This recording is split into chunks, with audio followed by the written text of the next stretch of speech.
Las palmas me picaban como si tuviera electricidad. Yo no quería hacerlo, pero ya estaba pasando. La miré y le dije, usted no quiere saber un color.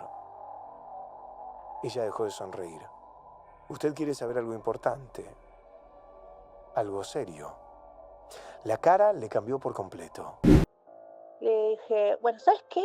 Le dije, bueno, le voy a decir que venga para mi pieza, Leo. Así Lo le doy desafiaste. una paliza y se deja de No, joder, dije yo. qué ¿Viste? loco. Una de las chicas dijo, no, a la tarde no. Si vamos a llamar espíritus, tiene que ser de noche. Y todas, en vez de decir que no, dijimos que sí. Encuentro atrás de lo que es el sillón de mi casa, para mí no era nada. Para mí eran unas cositas con sal, unas cintitas de colores y unos pochoclos, pero Era un ser como un gris, Ok. muy alto, muy alto. Me dijo que entre martes y miércoles iban a venir y que se querían llevar a la nena. Se querían llevar a la nena. Me mostró una bolsa llena de cabecitas de bebé, calaveritas de bebé. Yo fui al teatro pensando que iba a haber una obra y terminé sintiendo que esa noche alguien me estaba mandando señales. No fue una sola cosa rara, fueron 4. Con todo el odio que podía tener adentro, le dije, yo no te deseo el mal, yo te deseo que vivas muchos años, muchos, y que veas morir a tus hijos. Porque ese es el peor castigo que podés tener. Vieja de mierda.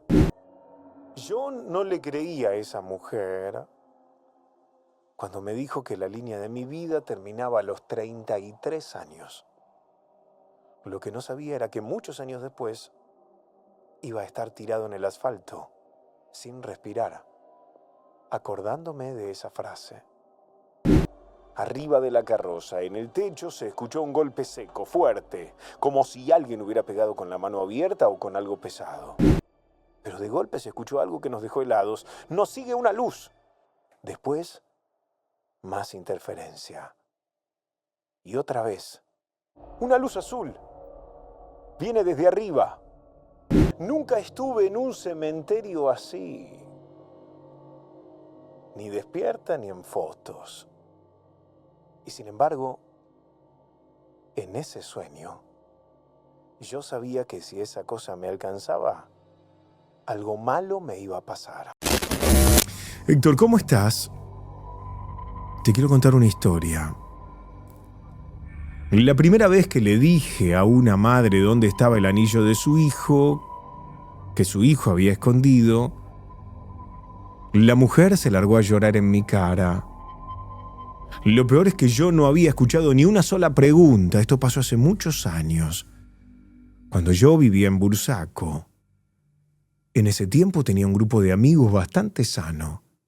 Éramos pibes de salir a bailar, de juntarnos, de reírnos, de pasarla bien. No éramos de andar buscando problemas. Íbamos mucho a un boliche que se llamaba Exclusivo. No sé si todavía existe. Calculo que no, porque de esto ya pasó bastante. Pero en ese momento era nuestro lugar. Nos encontrábamos ahí, tomábamos algo, bailábamos, charlábamos en la puerta y después terminábamos la noche en alguna casa, como se hacía antes. Yo ya tenía algo raro desde chico, no sé cómo llamarlo. No me gustaba hablar mucho del tema, porque cada vez que lo decía la gente me miraba distinto. Algunos se reían, otros se ponían incómodos y otros directamente me empezaban a evitar. Yo podía saber cosas. No todo. No siempre. No cuando yo quería, pero a veces me pasaba que estaba con alguien y me venía una idea a la cabeza que no era mía. Una frase, una imagen, una respuesta, algo que la otra persona estaba pensando y que yo no tenía forma de saber. Mis amigos lo sabían, al principio lo tomaban como un juego. Nos juntábamos y alguno me decía, a ver, cabezón, ¿qué estoy pensando? Y yo le contestaba, a veces era una pavada, un número, un nombre, una situación. A veces era algo más pesado, algo que el otro no quería que nadie supiera y ahí ya no se reían tanto. Con el tiempo se empezó a correr la bola dentro del grupo. Hablaban de mí como el que sabe cosas. Me cargaban, pero también me tenían un poco de respeto. Incluso los más bravos del grupo, esos que se hacían los duros conmigo, medían las palabras. Yo lo notaba. Había momentos en que alguno se alejaba. Se quedaba callado, como si tuviera miedo de pensar algo feo cerca mío. Yo no decía nada porque no quería vivir así, asustando a la gente. Yo quería ser uno más, pero nunca fui uno más. Mi mejor amigo de esa época era Tito. No se llamaba así, pero le voy a decir Tito para no meter a nadie en problemas. Tito era de esos amigos que te conocen en serio. Sabía cuando yo estaba bien, cuando estaba raro, cuando me pasaba algo, y también sabía que lo mío no era un truco. Un día Tito le contó a la madre. La madre era una mujer muy especial, de buena posición, muy arreglada, muy de otra época. Tenía esa forma de hablar pausada, educada, pero también fuerte. Era de esas mujeres que entraban a un lugar y todos se daban cuenta. Yo ya la conocía. Había ido varias veces a la casa de Tito, me trataba bien. Me ofrecía algo para tomar, me preguntaba por mi familia, esas cosas, pero no sabía nada de lo que yo hacía. O mejor dicho, no sabía hasta que Tito abrió la boca. Una tarde me invitó a la casa. Había algunos familiares, estaban las hermanas de Tito, gente entrando y saliendo, nada raro, una reunión familiar común. Yo estaba en el patio, fumando un cigarrillo, medio apartado. No porque me sintiera mal, sino porque siempre fui así. Me gustaba salir un rato, respirar, quedarme solo unos minutos y ahí apareció ella. Se paró al lado mío, me acuerdo del perfume. Era fuerte, caro, de esos que te quedan en la ropa. No era desagradable, pero se sentía mucho. No me miró de entrada. Primero miró el patio, después me miró a mí y me dijo: Tito me contó que vos tenés una especie de don. Corregime si me equivoco. Que podés saber cosas. Yo me quedé callado. No sabía qué decirle. Me dio un poco de vergüenza. Me molestaba que Tito hubiera hablado. No porque fuera mentira, sino porque yo no quería estar dando explicaciones todo el tiempo. Ella siguió. Quiero hacer una prueba. Voy a pensar en un color. Me dio risa, no me pude contener. Ella también se rió. Se relajó un poco y me dijo: es una broma, ¿no? Una broma de Tito, lo voy a matar. Me hizo quedar como una tonta, pero en ese momento me pasó algo. Sentí flojas las piernas. No era alcohol porque yo no tomaba. No era cansancio. Era esa sensación que me agarraba cuando algo se activaba. Me empezaba desde la nuca como una presión, después me bajaba las manos. Las palmas me picaban como si tuviera electricidad. Yo no quería hacerlo, pero ya estaba pasando. La miré y le dije: usted no quiere saber un color. Ella dejó de sonreír. Usted quiere saber algo importante, algo serio. La cara le cambió por completo. Se puso pálida. Tragó saliva. Sacó un cigarro y lo prendió con la mano un poco temblorosa. Yo no sabía qué estaba buscando, pero sentía que no era una pavada. Entonces le dije: ¿usted quiere saber algo sobre su hijo mayor? El que vive ahí atrás, en la habitación del fondo. La casa tenía una construcción al fondo del terreno, una especie de cuarto separado de la casa principal. Yo lo sabía porque lo había visto, pero no tenía idea de quién dormía ahí. Ella me miró fijo. Sí, me dijo, seguí, por favor. Ahí me empezó a latir fuerte el corazón. Yo no quería meterme en una cosa familiar, menos con una mujer que me estaba mirando con miedo y esperanza al mismo tiempo. Le dije: no me diga nada en voz alta, no me haga preguntas hablando, piense la pregunta. Nada más. Ella no entendió. ¿Cómo que piense? Piense lo que quiere saber. Yo le voy a contestar sí o no. Se quedó quieta. El cigarrillo le temblaba entre los dedos. Hizo un movimiento con la cabeza como aceptando. Pero se notaba que estaba asustada.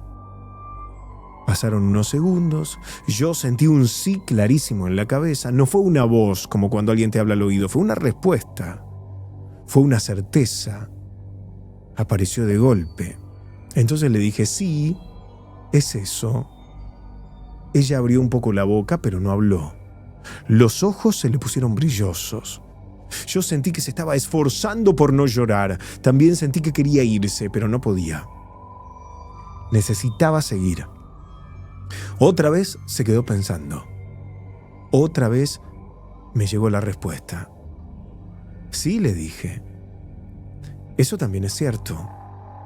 Ahí la mujer retrocedió un paso. No me gusta esto, me dijo. Necesito que me escuches cuando te pregunto. Así me asusta mucho, Luis, no me gusta.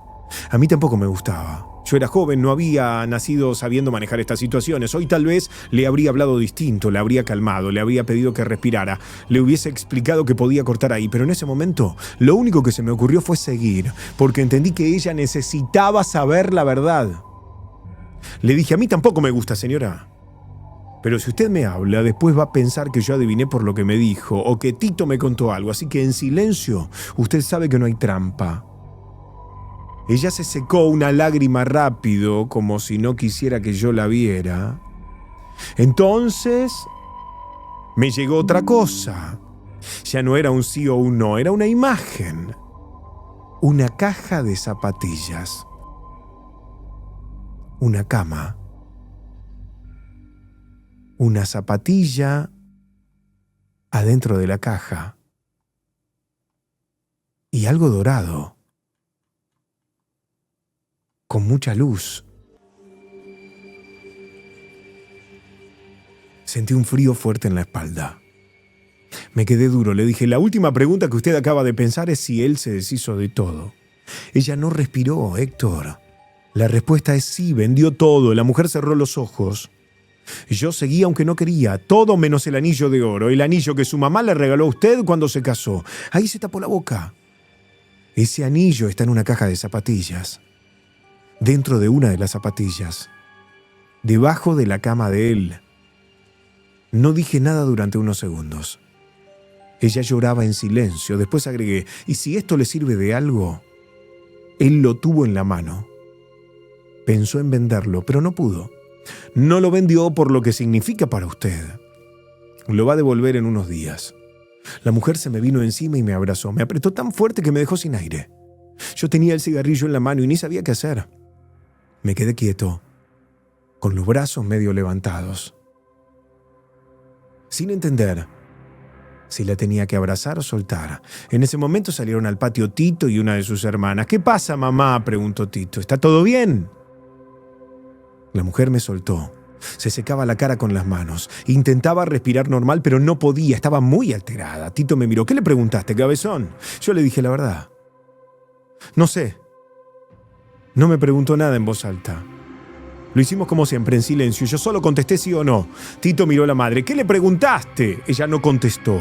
Se agarró del brazo de la hija y entró a la casa. Yo me quedé en el patio con Tito. Él me miraba como buscando una explicación. Yo no tenía ninguna. A los pocos días, Tito me contó todo. El hermano mayor les estaba robando a los padres. No era una sospecha chica, no era que faltaban monedas o alguna pavada. Faltaban relojes de oro del padre, faltaban joyas de la madre, faltaban alhajas caras, también dinero, mucho dinero. La madre venía sospechando, pero no quería creerlo. El padre tampoco. Nadie quería aceptar que alguien de la familia pudiera hacer algo así, menos un hijo. Después de lo que pasó conmigo, fueron al cuarto del fondo.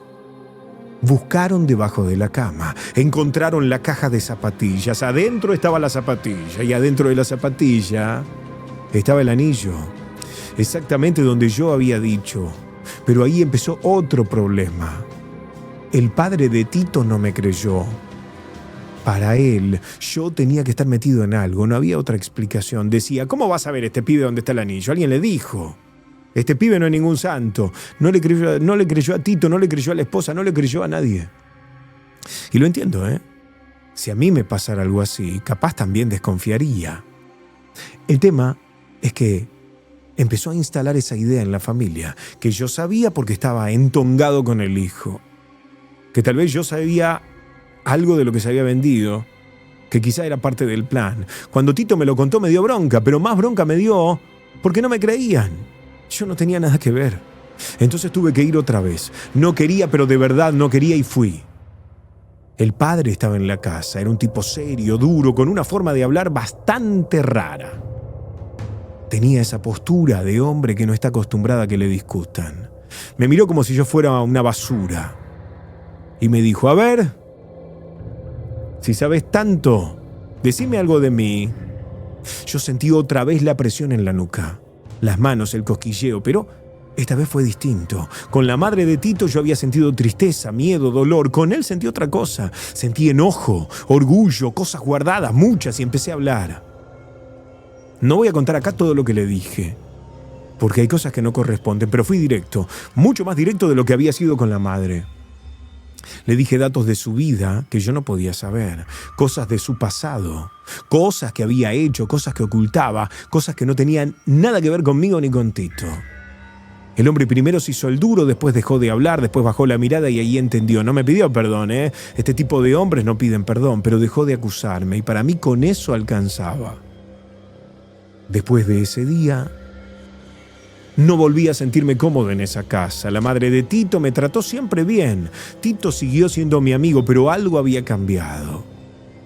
Cuando pasan estas cosas, la gente no vuelve a mirarte igual. Algunos te buscan porque quieren respuestas. Otros te esquivan porque tienen miedo de que sepas demasiado. Y yo quedé en el medio. A mí no me gusta contar esto como si fuera un poder. Yo no lo vivo así. No es divertido. No es cómodo. No es algo que uno prende y apaga cuando quiere. A veces me pasa. Siento cosas en el cuerpo. Me cambia la respiración. Se me enfrían las manos. Me late el corazón fuerte. Me viene información que yo no pedí. Y muchas veces preferiría no saber nada, porque saber también te deja solo. Esa noche, cuando volví a mi casa, me acuerdo que me lavé las manos varias veces. No estaban sucias, pero yo sentía esa energía. Me acosté y no pude dormir. Cada vez que cerraba los ojos veía la caja de zapatillas, la cama, el anillo y la cara de esa madre cuando entendió que su hijo le había robado. Eso fue lo peor. No fue encontrar el anillo, no fue acertar. Lo peor fue ver a esa mamá. Hasta el día de hoy me pregunto qué habría pasado si yo no decía nada. Si ese anillo volvía solo al alajero. Si la familia fingía demencia. Pero también me pregunto otra cosa. ¿Quién me mostró esa caja? Porque no la vi con los ojos, no la toqué, no entré al cuarto, no sabía nada yo. Y sin embargo lo dije. La caja estaba ahí, la zapatilla estaba ahí, el anillo estaba ahí. Y desde entonces, cada vez que alguien me dice, yo no creo en esas cosas, te digo la verdad, me le cago de risa. No intento convencer a nadie. Solo me acuerdo de esa mujer en el patio con el cigarro temblándole en la mano, mirándome como si yo hubiera abierto la puerta que ella no quería abrir. Y créanme, comunidad paranormal, hay puertas que uno no abre por curiosidad. Hay puertas que se abren solas. Esta historia es real. Y hola, buenas noches. Hola, buenas noches, comunidad paranormal, Héctor. Acá Gabriela, se transmite Gabriela Moraga 1 de nuevo. Es que hablando, comentando, contando mis anécdotas que tuve en el transcurso de mi vida, van saliendo más de mi memoria, de lo que he vivido y bueno, los comparto con ustedes. Bueno, con tema de parálisis de sueño, que yo tuve varios, que ya anteriormente había contado 2, hubo uno, pero no sé si es o parálisis de sueño porque estaba dentro del parálisis de sueño me generó. Es el tema de los incubus. Bueno, a mi mamá las echaba un incubus. Yo después de grande, asesorándome, porque yo también viví una situación, bueno, ahí me enteré que era un incubus, este demonio o lo que fuese. Pero mi mamá sufría muchísimo, era muy débil mi mamá. La acosaban no solo los incubus, sino otras entidades que después contaré. por un tema me dijo una chica que yo veía del tema holístico, que ella como que vio en mí que es un tema generacional de mujeres de mi familia, que alguien en un tiempo muy pasado hizo algún pacto. Entonces, mi mamá se ve que era muy débil. Bueno, y la cuestión que a ella le costaba mucho dormir a la noche tranquila, siempre tenía pesadillas o parálisis de sueño, que ahora yo entiendo eran parálisis de sueño, porque ella trataba de gritar y iba mi mamá, iba mi abuela, porque vivíamos con mi abuela, y reprendía, porque era una familia evangélica la mía. Y bueno, la cuestión que, bueno, a mi mamá la cosa extendía y mi mamá contaba. Y yo, como era joven, hablando mal y pronto pendeja, yo no le creía. Entonces un día me contó y de nuevo me pasó y yo le dije, bueno, ¿sabes qué? Le dije, bueno, le voy a decir que venga para mi pieza, le digo. Así Lo le doy desafiaste. una paliza y se deja de joder, dije yo. No, qué ¿Viste? loco. Pero así yo, pero descreída, ¿entendés? Sí, me di cuenta. Esa misma noche me fui a dormir tranquila, como todas las noches, sin pensar en nada, y a la madrugada me agarró una parálisis de sueño. Yo estaba durmiendo de costado. Siento una presencia horrible, oscura, de un hombre alto, pero era todo oscuro, era todo más negro que el negro. Pero yo sabía que era un hombre alto y caminó, yo relojeaba mientras caminaba alrededor de mi cama hasta que se acostó detrás mío, como haciendo cucharitas, ponele. Uh-huh. Y yo no me podía mover. Y yo sentía como una sensación horrible, como que era un degenerado, Uh-huh. un violador, Uh-huh. no sé, era una sensación horrible la sensación que tenía. Y bueno, por el horario no se pueden decir, ¿no? Pero como que se apegó a mí y yo sentí, bueno, lo que ya se sabe, como atrás, ¿viste? Pero así como arrimando, y hasta que yo me pude zafar, no sé de cómo. ¿Por qué? Porque entre todo esto, en esta lucha, que yo sentía esa sensación que era un degenerado, que era, no sé, era horrible esa sensación. Yo estaba tratando de recitar el Salmo 91 para adentro, mis adentros, que es un salmo de protección. Uh-huh. Que a mí, como ser una familia evangélica, a mí de chiquitita me lo hicieron aprender de memoria, y como un escudo de protección.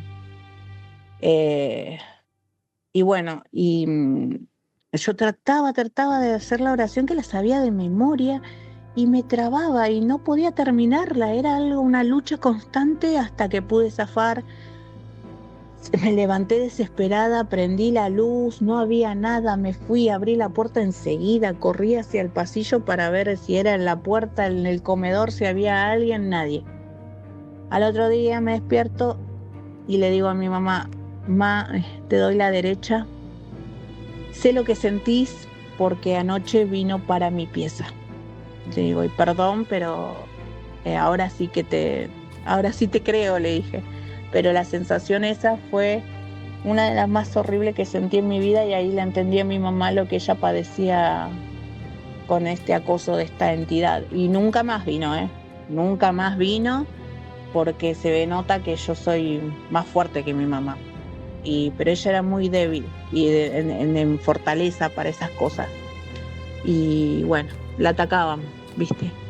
Era como un imán, pobre. Y bueno, esa es la anécdota, una de las más feas que tuve con un incubus. Así que, bueno, esa fue mi anécdota, otra de las tantas.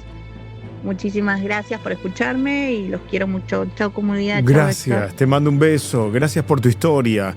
La palabra tiene poder y no hay que burlarse, ¿no? No sé cómo decirlo, no hay que burlarse, no es una broma. No está bueno creer que no pasa nada, que no hay consecuencias. ¿Qué tal, Héctor? Paranormales. Buenas noches. Tengo una historia para contar. Yo pensé que jugar a la copa era una pavada de chicas mirando películas de terror. Hasta que esa noche vimos algo parado al lado del pino y salimos corriendo sin mirar atrás. Esto me pasó cuando era chica. Tendría 12 o 13 años. En esa época estaban muy de moda las películas de terror con tableros Ouija. Juego de la copa, espíritus, posesiones, todas esas cosas que a esa edad te dan miedo, pero al mismo tiempo te llaman. Yo vivía en un complejo de departamentos, de esos que tienen varios dúplex y un patio enorme en común.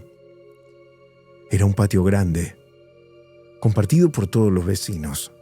De día era re normal, salían los chicos, se juntaban las familias, alguno colgaba ropa, pasaba gente todo el tiempo.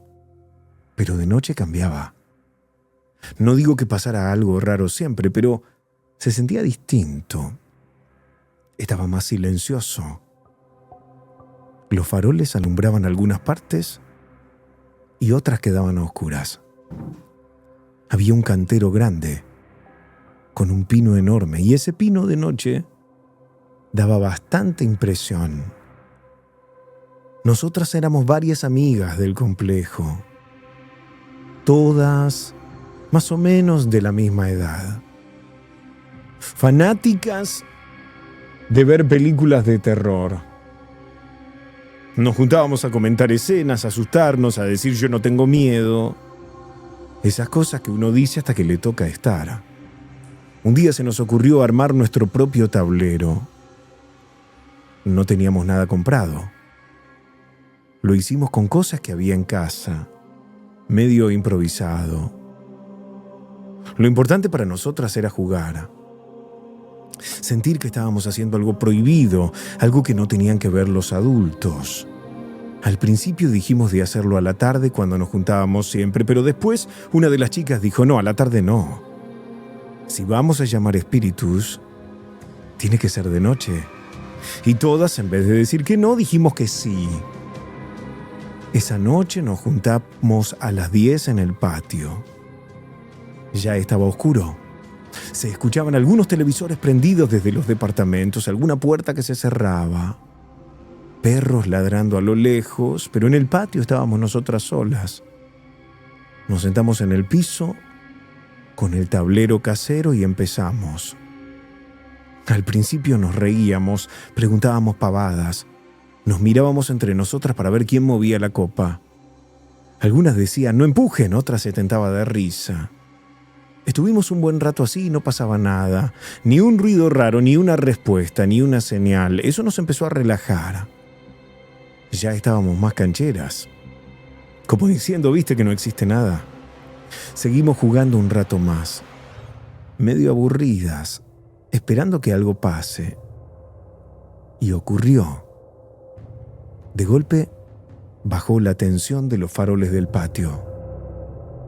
No se apagaron del todo, pero quedaron más débiles. La luz cambió. Se puso rara, más baja. Todo el patio quedó medio oscuro, salvo una parte. Justo al lado del cantero. Había un espacio chiquito entre el cantero y donde empezaba el pino. Serían 50 centímetros, no mucho más. Y por alguna razón, ese lugar quedó iluminado más fuerte que el resto. Nos llamó la atención a todas al mismo tiempo. Dejamos de mirar el tablero y miramos hacia ahí. Y lo vimos. Había algo parado al lado del pino. Era chiquito, muy chiquito, como una personita baja, pero no parecía un nene. Tenía cuerpo de persona, pero la cara era de un hombre grande. Una cara dura, fea, enojada. No sé explicar bien el tamaño, pero era bajito, mucho más bajo que cualquiera de nosotras. Estaba ahí, quieto, en ese pedacito iluminado, como si hubiera estado esperando que lo miráramos. Nadie habló, nadie se rió, nadie dijo, ¿qué es eso? Nos quedamos heladas. Yo sentí un frío en todo el cuerpo. Me acuerdo de eso. Se me apretó el pecho y me empezó a latir fuerte el corazón. Quise moverme y por un segundo no pude. La figura nos miraba y de golpe abrió la boca. La abrió grande como si fuera a gritar. No me acuerdo si salió algún sonido. Capaz sí, capaz no. La verdad es que del miedo yo ya no escuchaba bien. Solo me acuerdo de verle esa boca abierta y esa cara de bronca. Ahí se terminó todo. Una gritó y después gritamos todas. Nos levantamos como pudimos y salimos corriendo cada una para su casa. Dejamos todo tirado, el tablero, la copa, lo que habíamos armado. No nos importó nada. Corrimos sin mirar para atrás. Yo entré a mi casa desesperada. Mi mamá no me creía. Para ella era imaginación, una sugestión por mirar películas de terror, una pavada de chicas. Cuando le conté, salió a mirar al patio. Y eso fue lo peor. Porque cuando salió no encontró nada. No estaba el duende, pero tampoco estaba el tablero, ni la copa, nada. Como si no hubiéramos estado jugando. Como si alguien hubiera levantado todo en minutos. Yo sabía que no lo habíamos guardado. Nosotras salimos corriendo, lo dejamos ahí, estábamos muertas de miedo. Ninguna volvió al patio a buscar nada. Mi mamá seguía sin creerme, pero yo sabía lo que había visto. Mis amigas también. Durante un tiempo, no volvimos a juntarnos en el patio. De día sí, pero cuando empezaba a oscurecer, cada uno se iba a su casa. Nadie quería decir mucho, pero todas sabíamos por qué. Después, empezaron a pasar cosas en mi casa, desaparecían objetos. Cosas chicas pero molestas. Algo que dejabas en un lugar y después aparecía en otro que no tenía nada que ver. No era que alguien lo movía para ordenar, aparecían en lugares raros. Mi abuela me creía, ella era de campo. Y la gente de campo escucha estas cosas de otra manera. No se ríen. No te tratan de loca. Mi abuela me dijo que estas cosas podían pasar. Que a veces los duendes esconden objetos y que había que pedirles que los devolvieran. Mi mamá no quería saber nada. Para ella no había duendes, no había copa, no había tablero, no había nada. Pero mi abuela me miraba distinto, como diciendo, yo sé que algo viste. Y yo lo vi. Lo vi al lado del pino, vi esa figura bajita, vi esa cara de hombre enojado, vi cómo abría la boca y también vi cómo después de eso nada volvió a sentirse igual. Años después nos mudamos y desde entonces nunca más me animé a tocar nada que tuviera que ver con tableros, copas o esas conexiones del más allá. Nunca más, Héctor, porque cuando sos chica pensás que estás jugando. Pero esa noche entendí que hay juegos que aunque los armes con cosas de tu casa, pueden llamar a algo que no sabes qué es. Y si eso aparece, después no sabes sacarlo. Gracias por escucharme. Esta historia es real. Hola, ¿cómo estás? Buenas tardes. Mi nombre es Micaela. Hola, Micaela. Te pedí si podía llegar a contar una de lo que son mis historias. En realidad tengo varias porque dentro de lo que es mi familia, la parte materna, no sé, siempre tuvimos una especie de algo extrasensorial. De hecho, mi bisabuela era medium, podía hablar con las personas que no están en este mundo, personas ya fallecidas. Mi mamá tuvo también sus contactos, mi hermana también, de hecho fuertes, veía a alguien antes de morir, veía un ente, pero esta vez te quería contar lo que es mi historia. De adolescente tenía amigas que eran umbanda, pero nunca le presté atención a eso, siempre intenté mirar lo que es la persona y no lo que es la religión, porque mi familia, para no tener estas visiones o estas cosas que veía, siempre, se tiró para lo que es el lado del cristianismo y ellas no vieron más. En lo que fue mi adolescencia, Una vez, me acuerdo que era verano, estaba limpiando lo que es mi casa, estaba barriendo y encuentro atrás de lo que es el sillón de mi casa, para mí no era nada, para mí eran unas cositas con sal, unas cintitas de colores y unos pochoclos, pero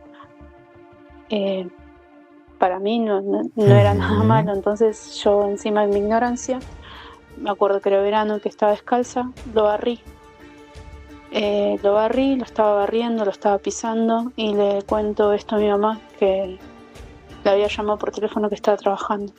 Me dice, eso no lo toques porque eso es un trabajo. Ah, le digo yo, y bueno, nada, me quedé así, no pasó más nada. Lo barrí, lo levanté, todo. Al otro día estábamos mi mamá, mi tía y yo en la cocina y le había contado a mi tía que había entrado un trabajo dentro de mi casa escondida.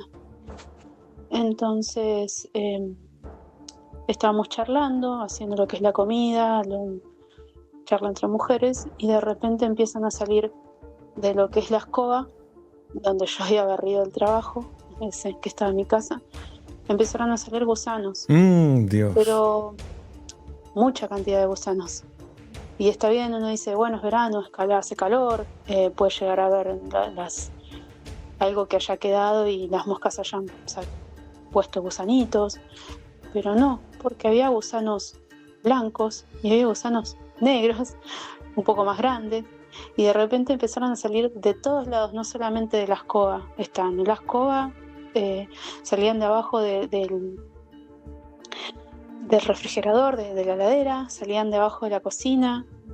La cocina quedó minada de gusanos. De hecho, me agarró un trauma a mí, por eso no puedo ver gusanos hasta el día de hoy. A medida que pasaban los días, yo iba notando que me pasaban cosas malas. Me subí a la moto y se me estallaba lo que era una cubierta, que No. casi tengo un accidente. Me caía de la moto, me iban pasando tipo micro accidentes donde decís, no te puede salir todo tan mal, pero tan mal y peligroso. Pero bueno, yo escéptica, no quería creer, no me gustaba la idea de creer que por ahí alguien podía llegar a hacerme algo malo o hacer algo malo en mi casa, y me lo pegué yo porque era la única que no estaba protegida, como mi familia me decían. Y que todavía tenía esta conexión con lo extrasensorial. Pero bueno, un día vino otra amiga a dormir a mi casa, estábamos en la pieza, ella ya se había dormido, yo también, y empiezo a sentir golpes, 3 golpes para ser más exactos. Tac, tac, tac. Entonces, como era verano, yo quise darle lo que es una explicación lógica y pensé que mis vecinos estaban haciendo ruido, así que corro lo que es la cama. Me vuelvo a acostar y de vuelta, tac, tac, tac. Y bueno, debe ser el ventilador que está tocando lo que es la cama.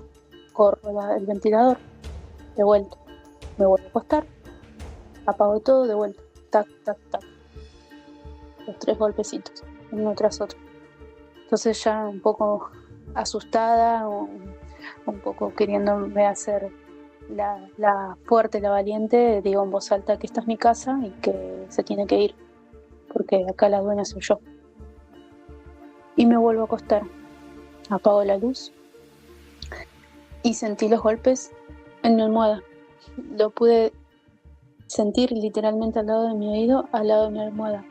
Tac, tac, tac. Qué impresión, Dios. Me asusté muchísimo, me pegué el susto de mi vida, salí, la levanté a mi amiga, nos fuimos las dos a dormir a la cama de mi mamá. Me agarré el rosario, no entré más lo que es la pieza porque lo sentí al lado de mi oído. Después de eso, primero tuve que hacer una revisión de quién eran lo que llamaba amigas, así que claro. fui un poco más discreta en quién entra a mi casa y quién no. Hasta el día de hoy, que ya pasaron más de 20 años. Y también tuve que ir a la iglesia. En mi casa era cristiana. Fui, pregunté, hablé con un cura. vino acá a mi casa. Primero me bendijo lo que era la moto porque había tenido muchos microaccidentes con la moto. La bendijo y después vino acá a mi casa, tiró agua bendita en todos los rincones y fue haciendo oraciones, lo cual me dijo que yo tenía que repetir por ahora ya no recuerdo cuántos días, y hice eso y nunca más volví a sentir nada. Te mando un beso enorme. Héctor, buenas noches. Buenas, ¿de dónde sos? De Chile. De sur Chile. de Chile. Bienvenida, te escuchamos tu historia. Sí, muchas gracias, qué rico comunicarme contigo de nuevo. Gracias para vos, Mira, te escuchamos. la experiencia que te voy a relatar me sucedió por ahí hace unos 6 años atrás. Yo en ese entonces meditaba, estaba muy metida en el tema de la meditación y bueno, hacía mi rutina de meditación en la mañana, en la noche, todos los días. Entonces un día en la mañana, tipo 7 de la mañana, estaba yo ya en meditación profunda en mi habitación y de pronto a mi lado derecho, a la altura de la cabecera, veo que aparece una figura como humanoide. ¿Sí viste, me imagino, la película Señales? Sí, la vimos. Uy, te escucho pésimo. Bueno, pero yo te escucho bien a vos, sí, como señales. ¿Y entonces bueno. qué pasó? Sigo relatando entonces. Sí, por favor. Como te digo, en estado de meditación veo, no con mis ojos físicos, veo en mi cabeza este ser que sale desde mi lado derecho. Era un ser como un gris.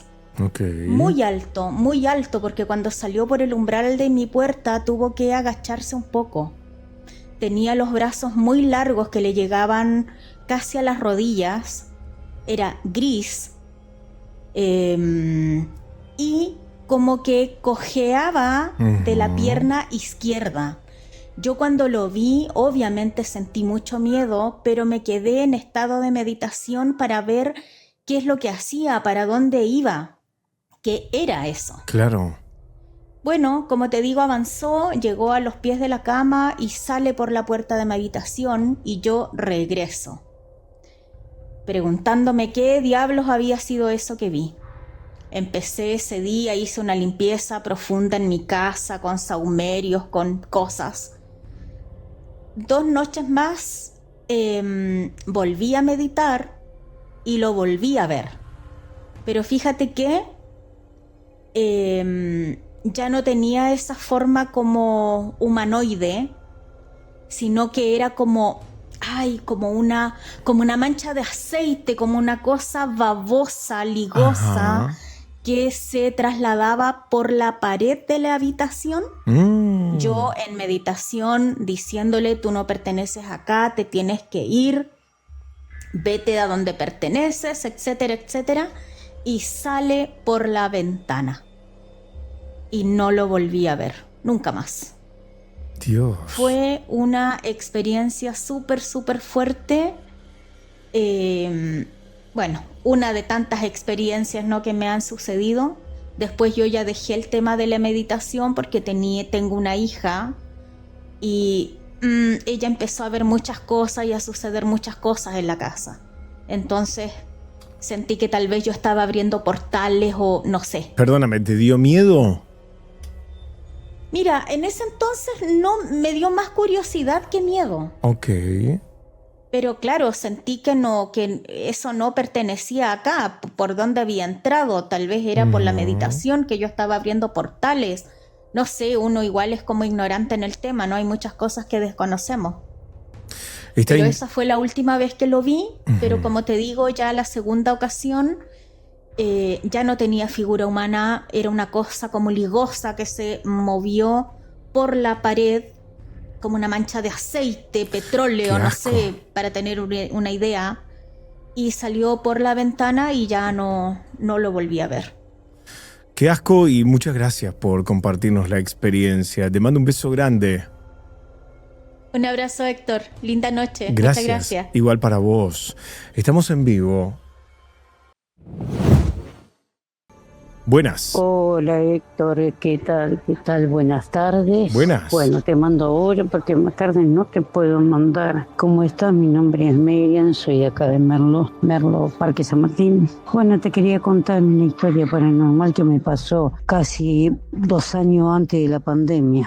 Bueno, te paso a contar medio rapidito porque es un chiquito larguito. Bueno, yo tengo mi hija Araceli, Carla, José. En total tengo 8. Bueno, te cuento que ellos 3 estaban en la pieza un día durmiendo. Yo tengo una casilla delante de todo. Tenía una casilla delante de todo y yo estaba en una pieza. Yo hacía verano y yo me fui a acostar. Y tenía la nena que era chiquita, era nacida, tenía 1 mes. Se llama Melody. Y bueno, a través de eso la nena lloraba, la acostamos con nosotros, con el padre, con nosotros.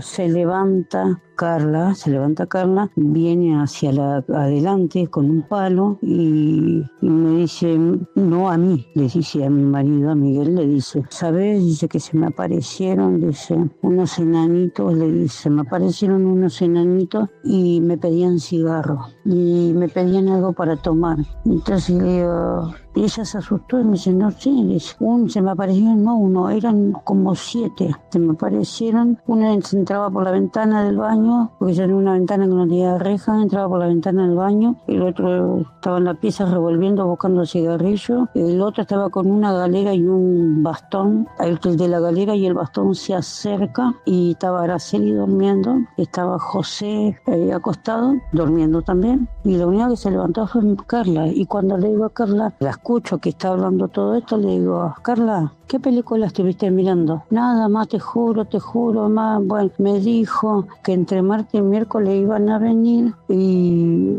que se querían llevar a la nena.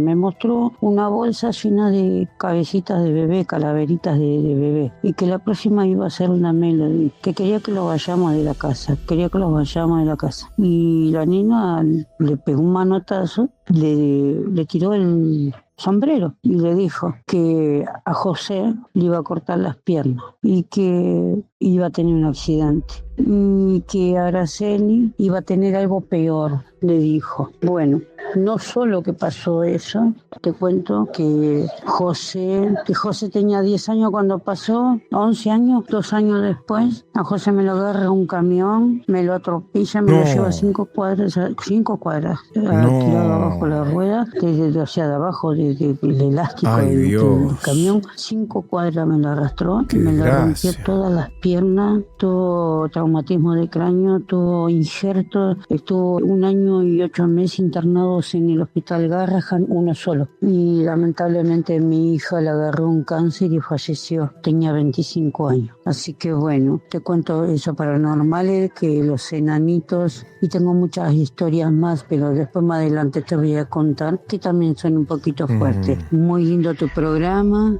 yo estoy detenida, desgraciadamente estoy detenida injustamente, yo y mis hijos, estoy acá en Merlo también, así que disculpa y gracias, un saludo para toda tu comunidad paranormal, gracias. Me gustaría escucharlo a la noche cuando yo me los pongo los auriculares y te escucho de acá. Yo hace 1 año que te sigo, no te voy a mentir.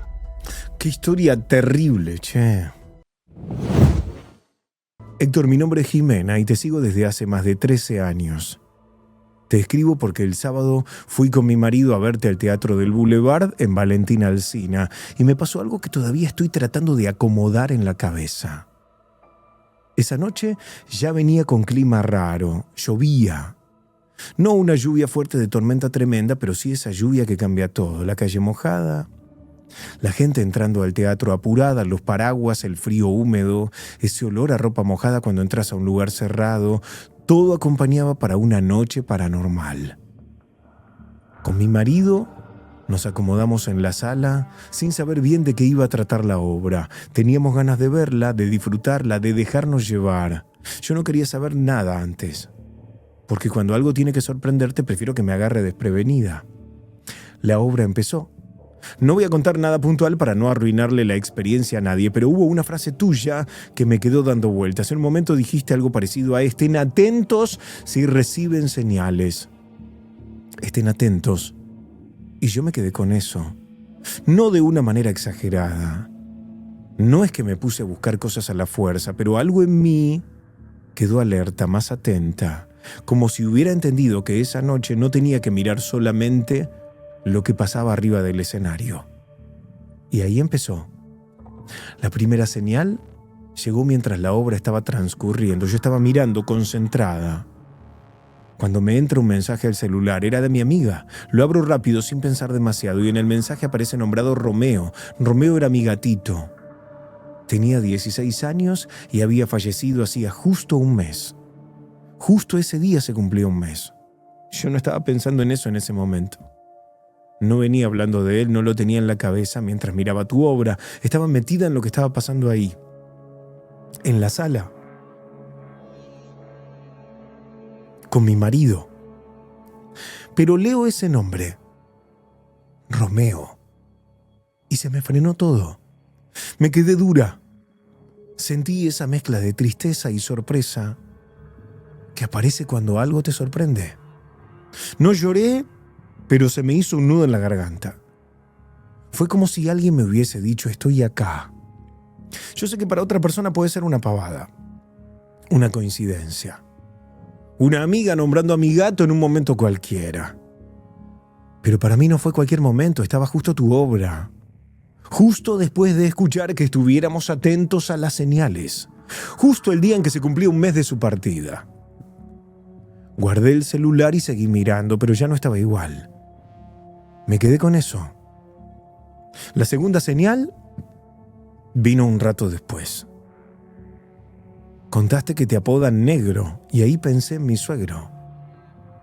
Mi suegro falleció hace 3 años y también le decían Negro, era su apodo. Lo había escuchado muchas veces, pero nunca lo había unido con vos, ni con nada de lo que estaba pasando en la obra. No era algo que tuviera presente. Pero esa noche, cuando lo dijiste, me vino él a la cabeza. No fue un pensamiento armado. Apareció solo. Me quedé callada, mirando el escenario, pero por dentro ya estaba distinta. Porque ya no era una señal, eran 2. La tercera fue con el nombre María. En un momento, hiciste subir al escenario a una espectadora, y ella se llamaba María. Mi abuela, que falleció en 2008, se llamaba María. Uno podría decir, bueno, María es un nombre común, claro, lo sé. Pero esa noche no me quedó solo en mi abuela. También pensé en mi hermana. Mi hermana estaba pasando por un tratamiento de quimioterapia. Ella siempre también dice algo que nos llama la atención.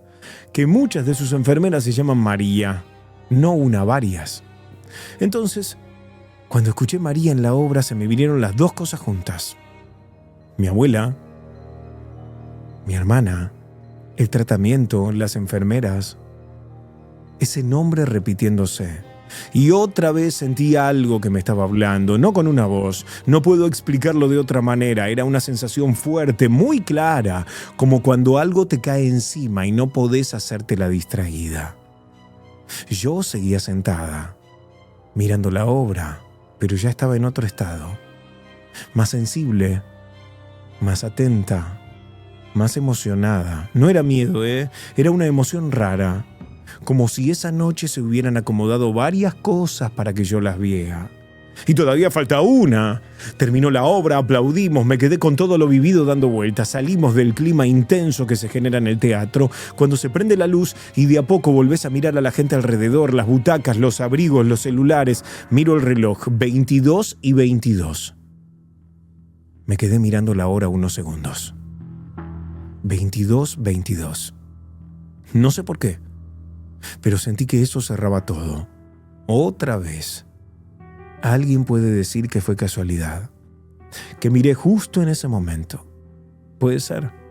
Yo no soy quien para discutirle a nadie lo que quiere creer, pero para mí esa noche, después de todo lo anterior, fue la 4ª señal. Romeo, al mes de su partida, el apodo de mi suegro, el nombre María con mi abuela y mi hermana, y 22:22. Todo en la misma noche. Todo en el mismo lugar. Todo después de escuchar que estuviéramos atentos a las señales. Yo creo mucho en estas cosas. Creo que los que ya no están pueden acercarse. Creo que a veces intentan comunicarse con formas simples, con nombres, con horarios, con canciones, con mensajes. No siempre es algo enorme. No siempre se mueve un objeto. No siempre se escucha una voz. A veces es mucho más silencioso. Y capaz, por eso mismo te pega más. Porque no podés demostrarlo. No podés agarrarlo y mostrárselo a alguien. Solo podés contar cómo lo viviste y esperar que la otra persona te crea. Por eso elijo contarlo acá. Porque si se lo cuento a cualquiera, capaz me dice que fue casualidad, que estoy sensible, que estoy viendo cosas donde no las hay. Pero para mí no. Para mí esa noche Romeo estuvo presente. Mi suegro también, mi abuela también. Y de alguna manera sentí una señal de mi hermana. No digo que haya entendido todo. Solo digo lo que sentí. Y cuando una señal te toca así, no necesitas que nadie te la valide. Gracias, Héctor, por la obra, por todo lo que generás durante estos años. Gracias por crear un lugar donde estas cosas se pueden contar sin vergüenza, sin miedo a la burla, sin tener que explicar demasiado.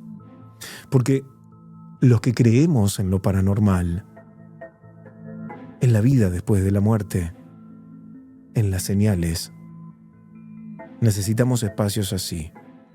Esa noche fui al teatro a ver una obra y salí con la sensación de que los que amo y ya no están, encontraron la forma de decirme que están cerca. ¿A alguien más le pasó algo parecido viendo tu obra de teatro? ¿Recibieron señales ahí o después? Que te lo cuenten, Héctor. Sí, sería genial que me lo cuenten. Gracias por el programa. Esta historia es real. Yo tenía entre 10 y 12 años cuando le dije a mi abuela algo que hasta el día de hoy me da vergüenza repetir. Lo peor es que con los años, eso que le dije empezó a cumplirse. Mi abuela era la mamá de mi papá. Una mujer grande, dura, mala con nosotros. Y no lo digo liviano, fue mala de verdad. Nosotros vivíamos en la casa familiar. Era una casa enorme, de esas antiguas, con mucho terreno, pasillos, habitaciones agregadas, patios, entradas por todos lados. Cada hijo tenía como su casa dentro del mismo lugar. Nunca entendí bien qué los ataba tanto a esa propiedad, porque nadie se iba, porque todos seguían viviendo ahí, aunque el ambiente fuera horrible. Mi papá era su único hijo varón. Y el problema para ella fue que se enamoró de mi mamá. Mi mamá venía de una familia muy pobre, eso a mi abuela le molestaba muchísimo. Encima mi mamá quedó embarazada y mi papá, en vez de abandonarla como esperaba ella, se quedó con ella. Formó su familia, nos tuvo a nosotros. Desde que tengo memoria, mi abuela nos trató mal. Nos decía sucios, pobres, chorros, nos miraba con desprecio. Yo era una nena, pero me acuerdo perfecto del tono de su voz. Me acuerdo de la forma en que nos miraba, como si le diera asco que estuviéramos ahí. Y eso, cuando sos chico, no lo entendés del todo, pero lo sentís. Yo pasaba por el patio y ya me ponía tensa. Si escuchaba sus pasos, me quedaba quieta. Si la veía aparecer, se me cerraba el estómago. No era una abuela de esas que te esperan con un plato de comida o un beso. Era una persona que te hacía sentir que molestabas solamente por existir. Y hubo una época en la que yo tenía una amiga que quería mucho. Venía a casa a jugar conmigo.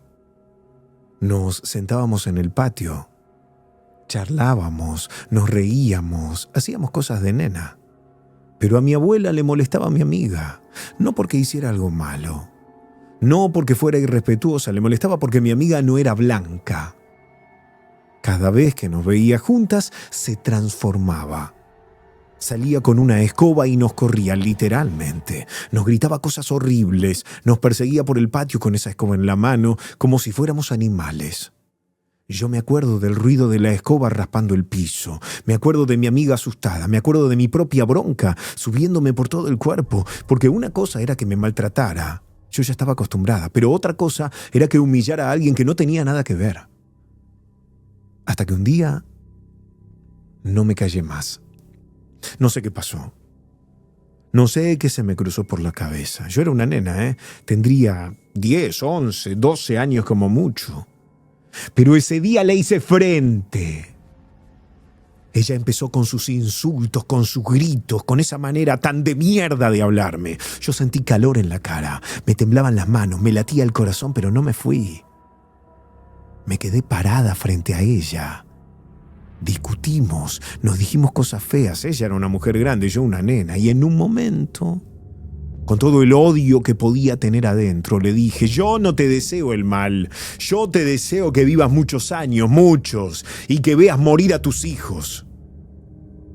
Porque ese es el peor castigo que podés tener. Vieja de mierda. Cuando terminé de decirlo, hubo un silencio raro. No me olvido más. No sé de dónde saqué las palabras. No sé cómo una nena pudo decir algo así. No era una frase que yo hubiera escuchado antes. No era algo que alguien me hubiera enseñado. Me salió de golpe. Mi abuela me miró fijo. No dijo nada por unos segundos. Yo sentí el frío en la espalda. Pero hacía calor. Después me fui o me sacaron de ahí. La verdad, esa parte ya la tengo medio borrosa, pero la frase no se me borró nunca. Pasaron los años, la vida siguió y mi abuela siguió viva. Hoy pasa los 90 años, está viva, muy vieja, pero viva. Y vio morir a sus hijos. Uno por uno. Fue viendo cómo se le iban. Yo no voy a decir que fue por mí. No quiero decir eso. No quiero cargar con eso. Pero tampoco puedo hacer de cuenta que no me acuerdo de lo que le dije. Porque me acuerdo. Me acuerdo de mi voz de nena. Me acuerdo de la bronca, me acuerdo de la escoba. Me acuerdo de mi amiga corriendo asustada. Me acuerdo de mi abuela parada ahí mirándome. Y ahora, cada vez que alguien me habla de ella, cada vez que dicen sigue viva, a mí se me viene esa frase a la cabeza. Nadie en mi familia sabe esto, Héctor. Nunca lo conté. Me da vergüenza. Me da miedo. Me hace sentir una culpa horrible.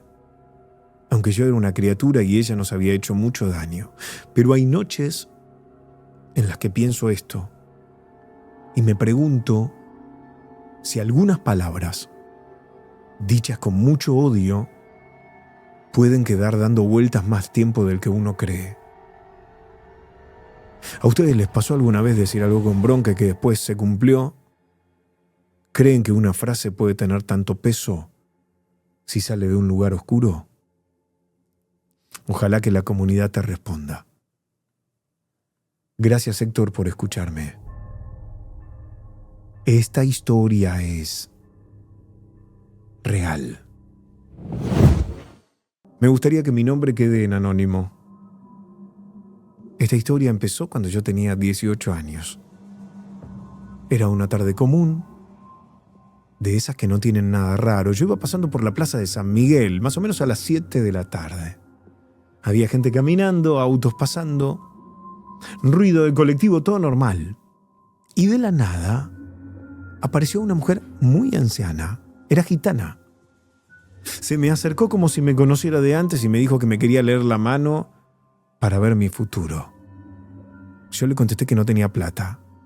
Ella me miró fijo y me dijo que no importaba, que igual me animara. No sé por qué acepté. Capaz por curiosidad. Capaz porque era pibe y esas cosas uno las toma medio en joda. Le di la mano y ella empezó a mirarme las líneas, callada, seria. Me dijo varias cosas. Algunas me parecieron exageradas. Otras con los años se fueron cumpliendo. Pero hubo una frase que me quedó clavada en la cabeza. Me dijo: tu línea de la vida termina a los 33 años. Yo me reí porque pensé que me estaba chamullando. Pensé que quería asustarme. Pasaron los años. La vida siguió. Yo me olvidé de muchas cosas, pero de eso no. Cada tanto me volvía a la frase, sobre todo cuando se acercaba mi cumpleaños número 33. En julio de 2024 cumplí 33 años. Ese día brindé en chiste y dije algo como: brindo por mi último año de vida. Lo dije riéndome, como quien tira una pavada para cortar el momento. Un mes después, tuve el accidente. Iba en moto cuando una camioneta me levantó por el aire. No fue una caída común. Sentí el golpe. Sentí que el cuerpo se me iba. Recuerdo una imagen cortada, el ruido, el impacto y después algo que no puedo explicar. Un olor dulce, jazmines, rosas, algo así. Era un perfume limpio, fuerte, muy raro para estar en plena calle. Después sentí mi cuerpo pegar contra el asfalto y ahí se me apagó la tele. No vi luces, no vi túneles, no vi nada. Recuerdo un vacío inmenso, miedo, dolor.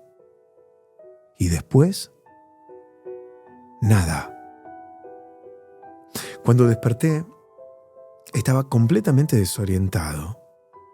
Me dolía todo. No entendía dónde estaba ni qué había pasado. Tenía varios huesos rotos. No podía acomodar la cabeza. Una chica me dijo que había estado muerto 4 minutos. Yo no sabía qué hacer con eso. No sabía si creerlo, si agradecer, si llorar, si quedarme callado. Porque lo que más me perturbaba no era haber vuelto. Era acordarme de la mujer de la plaza, de mi mano, de la línea de vida, de los 33 años. Estuve internado. Después salí, pero no salí bien. Por fuera estaba vivo, por dentro estaba destruido. Me agarró una depresión muy fuerte. Me sentía inútil, roto, pensaba que no servía para nada. Empecé a escuchar una voz en mi cabeza que me decía cosas horribles. Que lo hiciera. Que todos iban a estar mejor. Llegué a intentar lo que ustedes se imaginan. No pasó. Fui al psiquiatra. Me dieron medicación para dormir. Pero dormir no era descansar. Porque con el tiempo empezó a aparecer él. Un hombre. La primera vez lo vi sentado a los pies de mi cama. No se le veía la cara. Tenía como una capucha. Pero tenía un cigarro encendido. Eso fue lo primero que noté. La brasa roja, chiquita, en la oscuridad, el olor. Olor a cigarrillo fuerte.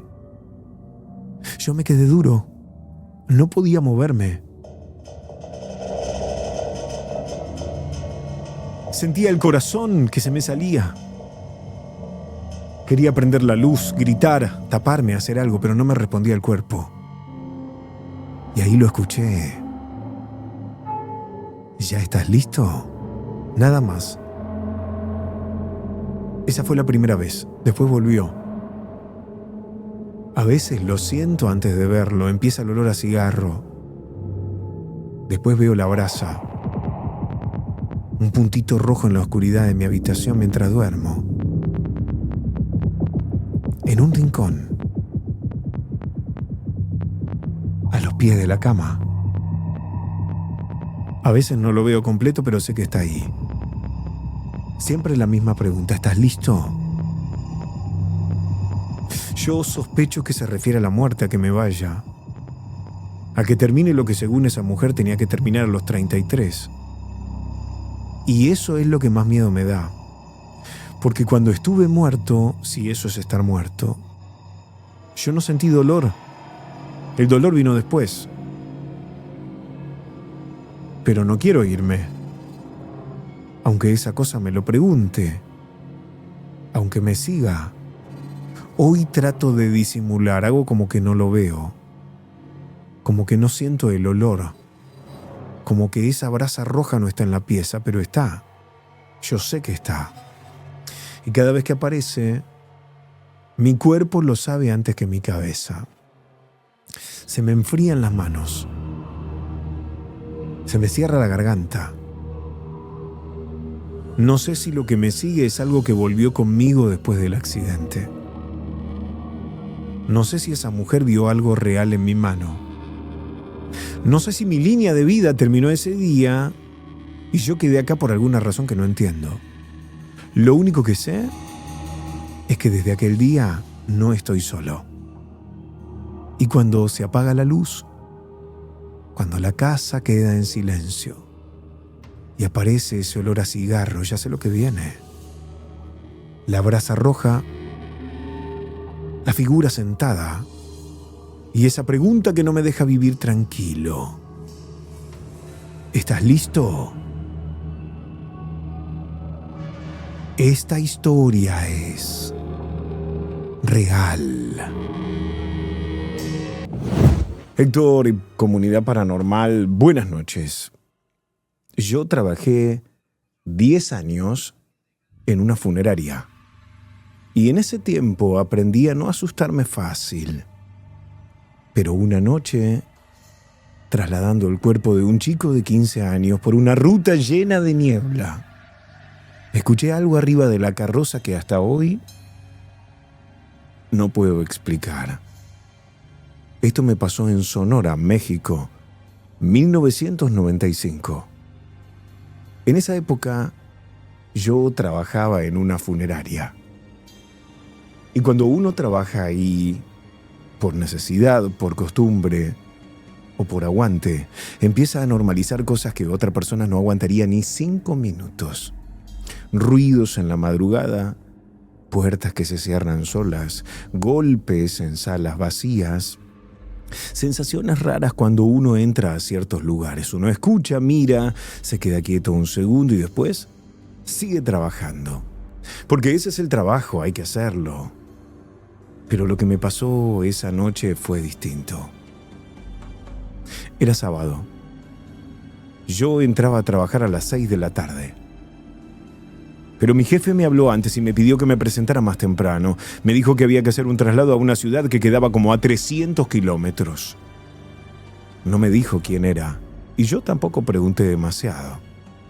En ese trabajo uno aprende a no preguntar de más. Si hay que trasladar un cuerpo, se traslada. Llegué a la funeraria antes de las 6. La carroza estaba lista. Estacionada, limpia, con ese silencio pesado que tienen esos vehículos cuando uno sabe para qué están preparados. Entré a la sala de embalsamamiento para recoger el cuerpo. Ahí supe que era un niño. Tenía 15 años. Había sufrido un accidente junto a su padre. No voy a entrar en detalles porque no hace falta, pero verlo ahí, tan joven, vestido con su uniforme de fútbol, me movió mucho. Los familiares habían pedido que lo vistieran así, porque el chico jugaba en un equipo. Y así lo hicimos. El uniforme, el ataúd, la sala en silencio, la familia esperando. Entre una cosa y otra, cuando terminamos de acomodar el cuerpito en el ataúd y subirlo a la carroza, ya eran como las 9 de la noche. Antes de subirme, les pregunté a los familiares si alguien se iba a ir conmigo en la carroza. Me dijeron que no, que ellos iban a ir atrás, en otro carro. Salí de la ciudad manejando despacio. La noche estaba cerrada. Primero pasé por Ciudad Obregón, a unos 60 kilómetros de ahí. Después seguí rumbo a Navojoa. Yo esperaba ver las luces del carro de los familiares atrás mío, pero pasando Navojoa dejé de verlos. No estaban. Miré por los espejos varias veces, nada. Solo ruta, oscuridad y la carroza. Y ahí empezó la niebla. Al principio era poca, una capa baja sobre el camino, pero en cuestión de minutos se volvió espesa, muy espesa. Yo había manejado muchas veces por carretera de día y de noche, con lluvia, con tierra, con viento, pero nunca me había tocado una niebla como esa. No se veía nada. La luz de los faros pegaba contra la niebla y volvía hacia mí. Tenía que ir con las dos manos firmes en el volante, mirando fijo al frente, tratando de no salirme del camino. Adentro de la carroza no se escuchaba nada más que el motor. Y atrás iba el ataúd. No sé explicar bien lo que se siente manejar así, porque no es miedo, es tensión. Es saber que vas solo, que no hay casa cerca, que no ves a nadie atrás, que llevas un cuerpo y que cualquier ruido adentro del vehículo se escucha al doble. Seguí avanzando lento, con los ojos cansados por mirar tanta niebla, y de repente pasó. Arriba de la carroza, en el techo, se escuchó un golpe seco, fuerte, como si alguien hubiera pegado con la mano abierta o con algo pesado. Al mismo tiempo vi una luz blanca muy cerca de mis ojos. Fue como un flash, como si alguien me hubiera tomado una foto de frente, adentro de la niebla, en plena carretera. Me quedé duro, frené de inmediato. El corazón me empezó a golpear fuerte. Me bajé de la carroza y sentí el frío de la noche en la cara.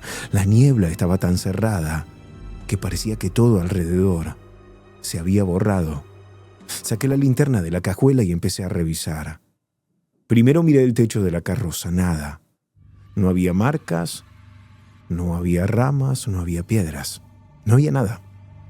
Después caminé unos 100 metros hacia atrás por la carretera, alumbrando el piso con la linterna, y no encontré nada, ni un animal, ni un auto detenido, ni una persona, ni una rama grande, nada de nada. Me quedé parado en medio de la ruta, con la linterna en la mano, escuchando mi propia respiración. Y ahí pensé en el chico, pensé en el ataúd, pensé en los familiares que ya no venían atrás, pensé en esa luz que había visto tan cerca como un flash directo a la cara. No quise quedarme más tiempo ahí. Volví a subir a la carroza, cerré la puerta y seguí manejando. No puse música, no prendí nada, solo manejé. Cada tanto miraba por el espejo, aunque sabía que no iba a ver nada. Sentía el cuerpo tenso, los brazos duros, la nuca fría, y lo peor era que no podía sacarme de la cabeza ese golpe arriba del techo. No fue abajo, no fue a un costado, fue arriba, como si alguien hubiera estado sobre la carroza. Llegué a destino y entregué el cuerpo en la funeraria que correspondía. Hice el trámite. Dejé todo como tenía que dejarlo y seguí con mi trabajo. Pero nunca pude encontrar una explicación. Pasaron los años, ya no trabajo ahí. Viví muchas cosas raras en la funeraria, muchas, Pero esa noche en la ruta, con el cuerpo de ese niño de 15 años, vestido de futbolista, la niebla, el golpe en el techo y esa luz como de foto, no se me fue nunca más de la cabeza. Hasta hoy sigo preguntándome qué fue eso. Si fue algo de la carretera, si fue algo que venía con la carroza, o si ese chico, de alguna manera, quiso avisar que todavía estaba ahí. Comunidad, ¿a ustedes les pasó algo en la ruta, manejando de noche o cerca de una funeraria? ¿Escucharon golpes, vieron luces o sintieron que no iban solos? Me gustaría que te lo cuenten, Héctor, y a mí también me gustaría que me lo cuenten. Héctor, durante años dije que esa camioneta se había ido sola por el barranco. Pero yo sé lo que vi esa noche y todavía me cuesta dormir cuando me acuerdo de esa luz azul. Necesito mantener mi nombre en el anonimato. No voy a mandar audio porque no quiero que se reconozca mi voz. Esta historia involucra a una fuerza de seguridad a la que voy a llamar simplemente los de verde. Yo llevaba 22 años trabajando en el área rural. Estaba acostumbrado a andar de noche por caminos feos, lejos de todo, con lluvia, barro, frío y silencio. No era una persona fácil de asustar. Había visto cosas pesadas por el trabajo, cosas que uno prefiere no contar en una mesa familiar. Pero lo que pasó la noche del 20 de agosto no se parece en nada a lo que haya vivido antes. Ese mes venía muy complicado. En la zona había muchos robos de animales. Cuatreros, campos enormes, caminos de montaña, gente armada. enfrentamientos entre ladrones, efectivos y dueños de campo. Algunas situaciones habían terminado muy mal. Nosotros veníamos haciendo turnos largos de 12 o 16 horas. Dormíamos poco, comíamos cuando podíamos, estábamos todos cansados pero atentos porque sabíamos que en cualquier momento podía pasar algo. Esa noche al principio parecía tranquila. El cielo estaba cubierto. Había una llovizna finita, de esas que no hacen ruido pero te mojan igual. El camino estaba resbaloso. La visibilidad era mala. Todo alrededor era campo, monte y montaña.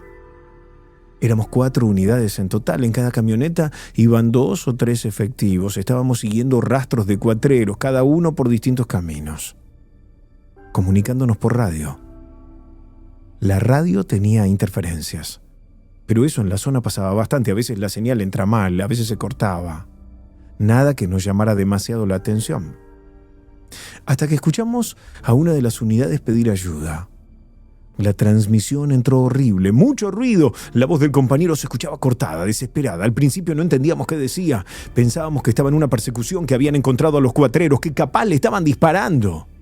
Pero de golpe se escuchó algo que nos dejó helados. ¡Nos sigue una luz! Después, más interferencia. Y otra vez, una luz azul. Viene desde arriba. Nos miramos entre nosotros dentro de la camioneta. Nadie dijo nada durante segundos. Después el chofer aceleró. Las demás unidades también se pusieron en marcha. Íbamos por caminos de montaña llenos de curvas, pozos, barro, piedra. Prendimos todos los faroles. Queríamos llegar rápido, pero no podíamos ir a cualquier velocidad porque era muy fácil perder el control. Por la radio seguían entrando gritos. «Está arriba, no nos deja, nos está siguiendo». Y detrás de todo eso, un ruido cada vez más fuerte. No era la interferencia común, era un sonido seco, áspero, como si la radio estuviera por reventar. En un momento, desde una curva, vimos las luces de la camioneta de nuestros compañeros. Venían a toda velocidad. Venía escapando y ahí la vimos. Una luz azul enorme atravesaba las nubes bajas. No era un farol, no era un relámpago, no era la luz de otra unidad. Venía de arriba y se movía siguiendo a la camioneta. Yo me quedé sin aire. La luz cayó directo sobre ellos. La camioneta quedó completamente iluminada. Se veía azul, todo azul. El techo, el capot, el camino, la llovizna, todo. Y después pasó lo imposible. La camioneta se levantó del suelo. No estoy diciendo que saltó por un pozo, no estoy diciendo que derrapó. Se levantó, como si algo la hubiera agarrado desde arriba. La vimos subir 30 metros. Y después la soltó. La camioneta cayó de golpe. El golpe fue terrible. No me voy a olvidar nunca de ese sonido. Adentro de nuestra unidad nadie reaccionó al principio. Uno empezó a llorar, otro gritaba por la radio. Yo tenía las manos frías, la boca seca. Pero alguien gritó: ¡es un ovni! Todos lo vimos. Dimos aviso a la autoridad máxima de lo que había pasado. Después nos acercamos como pudimos. El camino era un desastre. La camioneta había quedado destruida. El resultado fue fatal para nuestros compañeros. No voy a entrar en detalles por respeto. Solo digo que esa noche cambió todo. Yo estaba en shock, pero una parte de mí entendió enseguida lo que iba a venir después. Nadie nos iba a creer. O peor, nos iban a creer, pero no lo iban a dejar asentado. Entonces, agarré a mi compañero del chaleco, lo miré fijo y le dije: nosotros no vimos nada. Mi compañero no podía hablar. Al rato llegaron autoridades, psicólogos, psiquiatras, gente de distintos sectores. Empezaron las preguntas, una y otra vez. Los otros compañeros contaron lo que habían visto con lujo de detalles. Dijeron que la luz venía de arriba, que la camioneta se elevó, que no había explicación. Y pasó lo que yo creía, los apartaron. Carpeta psiquiátrica. A nosotros también nos preguntaron. Pasó un tiempo. Nos mandaron a oficinas, ya no volvimos al mismo trabajo de antes. Un día nos llamó el jefe. Nos hizo pasar a su oficina. Adentro había 2 personas más. No eran de ahí, eso se notaba. Estaban muy bien vestidos, muy prolijos.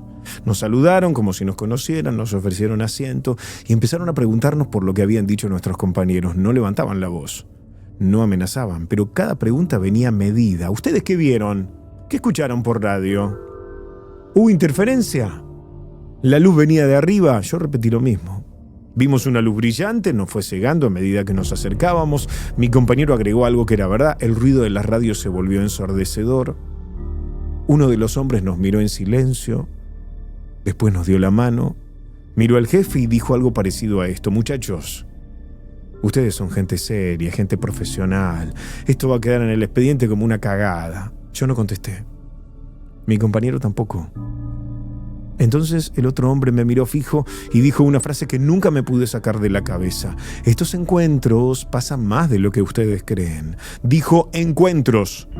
Y después dijo con estos seres. No dijo nada más. Nos retiramos de la oficina y volvimos a nuestras tareas. El expediente quedó como ellos querían.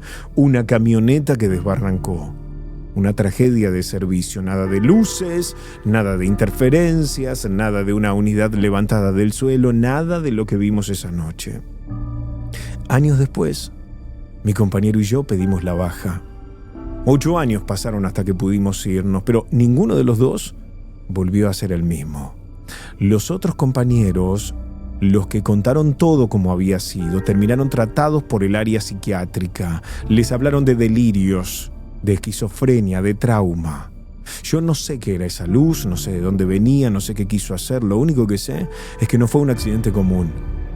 Porque yo estaba ahí. Yo vi cómo esa luz levantó la camioneta. ¿Alguna vez ustedes escucharon un caso parecido? ¿O vieron algo así? Me gustaría que te lo cuenten, Héctor. Esta historia es real. Héctor, comunidad, buenas noches. Quiero contar un sueño rarísimo que tuve en el verano y sé que me volvió a venir a la cabeza hace poco. Lo recuerdo bastante claro y eso es lo que más me inquieta porque no fue un sueño cualquiera. Me dejó una sensación muy fea en el cuerpo, incluso después de despertarme. Yo soñaba que iba a visitar un cementerio, pero no era un cementerio normal. Ya desde la entrada había algo completamente fuera del lugar. Para poder entrar, yo tenía que pasar por un velorio. Así como suena. Antes de cruzar el cementerio había una ceremonia funeraria con gente ahí como si fuera algo privado e íntimo. Yo tenía que atravesar eso para seguir. En el sueño me parecía raro porque nadie entra a un cementerio pasando por el medio de un velorio ajeno. Ya desde ahí sentí incomodidad, pero igual seguí. Cuando entré me di cuenta de que el lugar era todavía peor. No tenía caminos rectos ni una distribución normal. Los pasillos se doblaban, giraban, se cerraban. Era como un laberinto. Yo caminaba y sentía que cada vez me metía más adentro, pero sin entender bien para dónde iba. Todo era enredado, no había una salida clara. Y ahí empecé a notar cosas peores. Había esculturas, estatuas, figuras de cementerio, todas de material sólido, de piedra o de algo así, pero se movían. No era que yo las veía distintas cada tanto, no, se movían de verdad. Capaz apenas un poco, capaz lo justo para que yo me diera cuenta de que no estaban quietas como deberían estar. Y eso ya me puso en alerta. Pero lo más raro de todo era otra cosa. Sobre algunas de esas esculturas había una especie de arco de luz, como esos controles que uno atraviesa en un aeropuerto. No sé por qué estaba eso ahí, pero estaba. Un arco luminoso en medio de un cementerio, arriba de las esculturas. Como si marcara algo, como si uno tuviera que pasar por ahí para seguir avanzando. Y a medida que me metía más, todo se volvía más pesado. No parecía solo un sueño. Esa es la mejor manera que tengo de explicarlo. Parecía una especie de juego macabro. Como si el cementerio tuviera niveles. Como si cuanto más avanzaba, más difícil y más peligroso se volvía todo. No solo en lo que veía, también en lo que yo sentía. La atmósfera era horrible, pesada, densa, me costaba moverme con naturalidad. Sentía el cuerpo raro, como si estuviera en un lugar donde no tenía que estar. Había panteones por todos lados y yo caminaba entre ellos tratando de no perderme, mirando para todos lados, con esa sensación de que algo no estaba bien. Y en un momento me di cuenta de que no estaba sola, había algo siguiéndome. Yo no lo veía de frente al principio, pero lo sentía, esa sensación de que hay algo cerca tuyo, algo que se mueve cuando vos te moves, algo que te observa y espera. Empecé a caminar más rápido. Miraba hacia un lado, después hacia el otro, trataba de ubicar de dónde venía esa presencia, pero era como si jugara conmigo, como si se escondiera, como si me retara a descubrirla. Yo doblaba entre los panteones y sentía que eso también doblaba. Yo frenaba y la presencia frenaba. Había algo que iba y venía, que aparecía de un lado y después del otro, como si pudiera moverse de una forma imposible. Y ahí fue cuando sentí miedo de verdad, porque ya no era solo un sueño raro, era una persecución. Yo sabía que algo me estaba marcando, como si quisiera que yo la mirara, como si me empujara a encontrarla, hasta que pasó. En un momento, en medio de ese panteón imposible de recorrer tan rápido, la vi. Era ella de negro, no sé cómo explicarlo, era una figura femenina, oscura, vestida de negro. No sé si tenía el rostro claro o no, porque lo que más me quedó fue la presencia, la forma en la que se movía, la velocidad con la que aparecía de un lado y otro, como si no necesitara recorrer el espacio normal entre un punto y otro. Eso fue lo peor, porque no era que caminaba, aparecía de acá para allá. Y yo sabía que estaba jugando conmigo. Sentí que me había encontrado. Pero también sentí algo rarísimo. Que ella decidía hasta dónde llegar. Como si hubiera podido hacerme algo, pero no lo hizo. Como si me hubiera dado una oportunidad de salir. Eso fue lo más inquietante de todo. No la sensación de persecución, sino la idea de que eso que me seguía tenía voluntad propia. Que sabía que yo estaba ahí. Y que decidió no alcanzarme. Me desperté de golpe. Y cuando abrí los ojos, no fue ese típico despertar donde una se acomoda y dice, fue un sueño. No, me desperté muy mal. Con el cuerpo pesado, con la respiración acelerada, con taquicardia. Sentía la presión alta, el corazón golpeando fuerte y esa incomodidad física que a veces queda después de una pesadilla, pero multiplicada. Me tuve que quedar quieta un rato tratando de entender dónde estaba, porque de verdad me estaba afectando. Y lo que más me impresionó fue eso. No fue solamente el miedo del sueño. Fue cómo me levanté después. Como si el cuerpo hubiera vivido algo real. Hasta hoy no sé qué fue. No sé si fue solamente un sueño, una pesadilla o una entidad. ¿Alguna vez soñaron con cementerios? Cuenten.